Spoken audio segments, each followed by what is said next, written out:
The Alchemist by Paulo Coelho. Epilogue.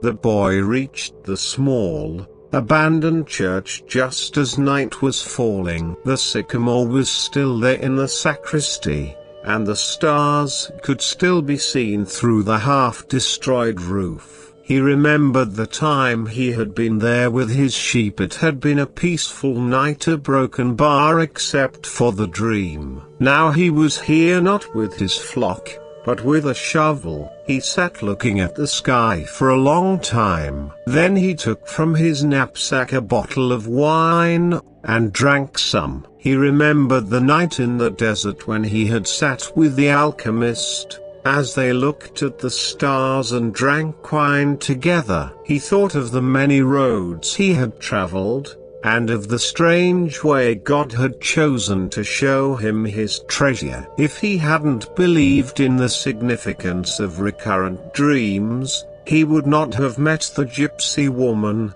the king, the thief, or our broken bar. Well, it's a long list, but the path was written in the omens, and there was no way I could go wrong, he said to himself. He fell asleep, and when he awoke the sun was already high. He began to dig at the base of the sycamore. "You old sorcerer," the boy shouted up to the sky. "You knew the whole story. You even left a bit of gold at the monastery so I could get back to this church." The monk laughed when he saw me come back in tatters. "Couldn't you have saved me from that?" "No," he heard a voice on the wind say. "If I had told you, you wouldn't have seen the pyramids. They're beautiful, aren't they?" The boy smiled, and continued digging. Half an hour later, his shovel hit something solid.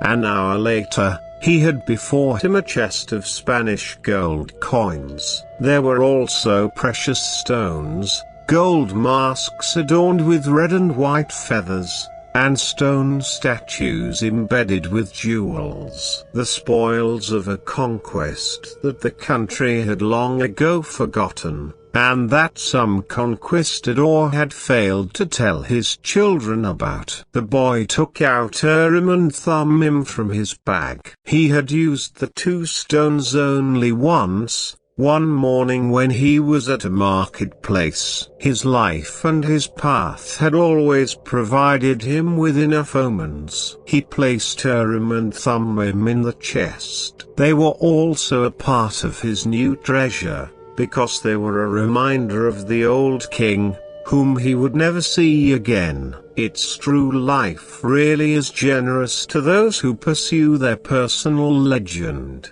the boy thought. Then he remembered that he had to get to Tarifa so he could give 1/10 of his treasure to the gypsy woman, as he had promised. Those gypsies are really smart, he thought. Maybe it was because they moved around so much. The wind began to blow again. It was the Levanter, the wind that came from Africa. It didn't bring with it the smell of the desert, nor the threat of Moorish invasion. Instead, it brought the scent of a perfume he knew well, and the touch of a kiss that came from far away, slowly, slowly, until it rested on his lips. The boy smiled. It was the first time she had done that.